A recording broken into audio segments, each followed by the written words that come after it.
नमस्कार दर्शकों। राजधानी दिल्ली में विधानसभा चुनाव का बिगुल बज चुका है। तीर कमान से निकलना आरंभ हो गए। बीजेपी, कांग्रेस, आम आदमी पार्टी, घात प्रतिघात का दौर राजनीति में आरंभ हो चुका है। आरोप के दौर शुरू हो चुके हैं। कहीं केजरीवाल को फर्जीवाल कहा जा रहा है, पूर्व सीएम केजरीवाल को, कहीं उन्हें कुछ भी कहा जा रहा है, कहीं कहा जा रहा है कि स्कीमें बंद कर दी जाएंगी, केजरीवाल जी द्वारा कहा जा रहा है।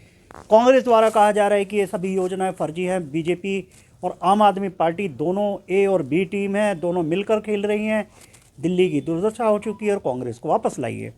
इस गहमा गहमी के बीच में, राजनीति सरगर्मी के बीच में, आज जो हमारे साथ शख्सियत जुड़ चुकी हैं उनका नाम है जुझार सिंह।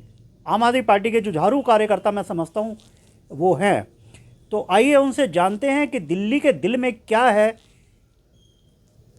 अंबेडकर नगर विधानसभा क्षेत्र का ये इलाका है।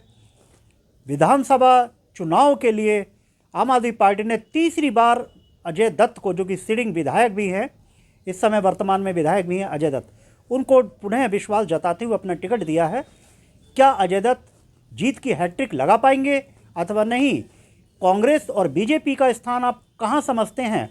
जहां तर्कस से तीर निकलना आरंभ हो गए, वहीं इस विषय में जानते हैं जुझार सिंह जी से। जुझार सिंह भाई, आपका बहुत बहुत स्वागत है। अजीत जी, मैं आपका बहुत बहुत धन्यवाद करता हूं कि आपने समय निकाला मेरे से बात करने के लिए। मैं उसके लिए आपका पुनः धन्यवाद करता हूं। तो आप बताएं, अम्बेडकर नगर के दिल में क्या है, दिल्ली के दिल में क्या है, क्या कहेंगी जनता और क्या करेगी जनता? हैट्रिक लगेगी अजय दत्त की या नहीं? देखो, ये निस्संदेह है कि हैट्रिक यहाँ लगेगी नहीं, लग चुकी है। उसका रीज़न है कि जो विधायक हैं वो ऐसे व्यक्ति हैं जिनको लोग भी जानते हैं और विधायक भी यहाँ की जनता को बखूबी जानते हैं, और क्योंकि उन्होंने काम किए हैं ज़मीनी स्तर पर। आप जब अंबेडकर नगर की बात करते हैं तो अंबेडकर नगर सिर्फ एक अंबेडकर नगर नहीं, इसमें खानपुर वार्ड भी ऐड होता है, जो कि एक पुराना गांव है। वहाँ के कॉलोनीज़ हैं, जो कॉलोनीज़ अनऑथराइज कॉलोनीज़ थी, जहाँ पर ना तो गलियाँ पक्की होती थी, ना पीने का पानी वहाँ पर होता था, ना ही वहाँ पर किसी प्रकार की कोई सुविधा थी। तो आज जब आप वहाँ गलियों में जाएंगे तो आपको पीने का पानी मिलेगा, जो कि सोनिया विहार की लाइन से सीधा कनेक्ट है, जो हमेशा आता रहता है। पहले टैंकर माफिया वहाँ पे रहता था, हर समय टैंकरों की लाइन लगी होती थी और इवन बाइक वाले को भी रास्ता नहीं मिलता था, टैंकर इतने लगे होते थे।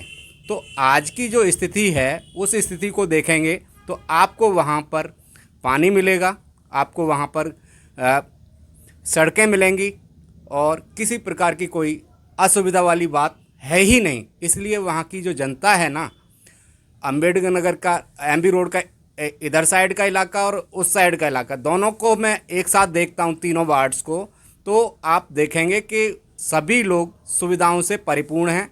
और रही बात कुछ विरोधियों की, यदि मैं कहूँ तो वो चलता रहता है। राजनीति में विरोध तो स्वाभाविक है और परिस्थितियों में कुछ ना कुछ समस्याएं ऐड होती रहती हैं।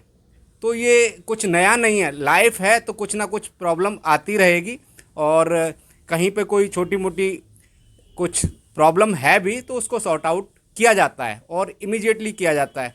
जैसे ही आपने किसी को वहाँ के किसी कार्यकर्ता को आपने मैसेज दे दिया कि मुझे ये प्रॉब्लम है, ये ज़रूरत है, तो वहाँ के जो विधायक हैं वो उस मैसेज के आधार पर उस काम को करवाते हैं।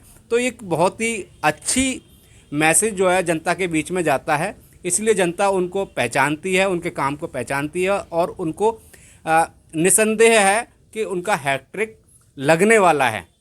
तो जुझार भाई, मेरे को ये कार्ड में कहीं से मिला, ये महिला सम्मान, महिला को हर महीने 2100 रुपये वाला। ये क्या लालच है केजरीवाल? क्यों ये रेवड़ियाँ बांटने लग रहे हैं फ्री का? ये क्या इसकी आवश्यकता है? देखिए, ये रेवड़ियाँ हैं और रेवड़ियाँ ये बटेंगी। जब रेवड़ी बटेगी तभी तो एक मीठा वाला आनंद आएगा ना। नहीं तो ये पैसे मिलेंगे क्या सचमुच लोगों को? देखो, आपने लालच दे के जनता से वोट लेना, ये तो ठीक बात नहीं है। देखो, लालच दे के जनता को वोट देना नहीं है, ये सुविधा देना है। ये लालच नहीं है, ये एक सुविधा है। आपने देखा केजरीवाल जी की जब पहली बार सरकार बनी थी तो उन्होंने हमें वायदा किया था कि हम पानी आपको देंगे, आपको बिजली देंगे, वो बिजली फ्री देंगे। तो उन्होंने जो बोला था वो उन्होंने किया है। सेकंड इलेक्शन में उन्होंने एजुकेशन को बहुत ज़्यादा एम्फेसाइज किया, एजुकेशन स्कूल्स को उन्होंने काफ़ी प्रमोट किया। तो आप देख सकते हैं कि इतनी अच्छा इंफ्रास्ट्रक्चर जो एजुकेशन का एक तरह से हब कह सकते हैं हम दिल्ली को इस समय पर। तो आप जहाँ पे फॉरेन कंट्रीज से भी डेलीगेट्स आते हैं विजिट करने के लिए स्कूल्स के लिए, तो ये एक अपने आप में एक प्राउड फील होता है कि भारत की राजधानी दिल्ली में भी विदेशों से डेलीगेशन आते हैं स्कूल्स को विजिट करने के लिए। ये अपने आप में एक प्राउड फील कराता है। तो इस तरीके की जो सरकारें हैं जो प्रॉमिस करती हैं और उनको डिलीवर करती हैं, वही तो जनता को चाहिए होती हैं। सिर्फ जुमलेबाजी करने से कुछ नहीं होता, काम को ग्राउंड पर लेके आना होता है। तो ये एक अपने आप में। चलिए मैं एक बात आपकी और अपनी बात कहना चाहूँगा कि आपको लगता है कि अब की बार फिर से केजरीवाल सत्ता में आएंगे, आम आदमी पार्टी सत्ता में आएगी? क्या लगता है आपको? सत्ता में तो केजरीवाल जी की सरकार अभी भी है। तेजी से कहा जा रहा है कांग्रेस बहुत तेजी के साथ कम बैक कर रही है। देखो कहने के लिए कुछ भी कहे कोई, लेकिन ग्राउंड पे वो चीज़ें दिखती नहीं हैं। और वो आप इलेक्शन के बाद भी आप देखेंगे तो और वोटर भी बहुत समझदार है, वो वहाँ वोट करना चाहता है जहाँ पे दिख रहा है कि ये सरकार कम बैक कर रही है। तो केजरीवाल जी की जो सरकार है वो कम बैक कर रही है और वो अच्छे मार्जिन से, इवन पहले 67 आए थे, मुझे नहीं लगता कि अब 3 भी बचेंगे। तो ये 70 की 70 सीटें आती हुई नज़र आ रही हैं। तो ये जो आम आदमी पार्टी के कार्यकर्ता है जुझार सिंह, उनका ऐसा दावा है कि आगामी जो विधानसभा चुनाव 2025 दिल्ली का होने जा रहा है, इसमें आम आदमी पार्टी कमबैक कर रही है। अम्बेडकर नगर से अजय दत्त हैट्रिक मारेंगे और आम आदमी पार्टी सत्ता में वापसी करने जा रही है एक बार फिर से। देखने वाली बात यह होगी कि आम आदमी पार्टी के नेता, कार्यकर्ता, नुमाइंदे, कांग्रेस, भाजपा, इन सभी के दावे प्रतिदावे, आरोप प्रत्यारोप कहां तक सही हो पाएंगे। राजधानी दिल्ली से कैमरा पर्सन सहयोगी के साथ मैं अजित कुमार।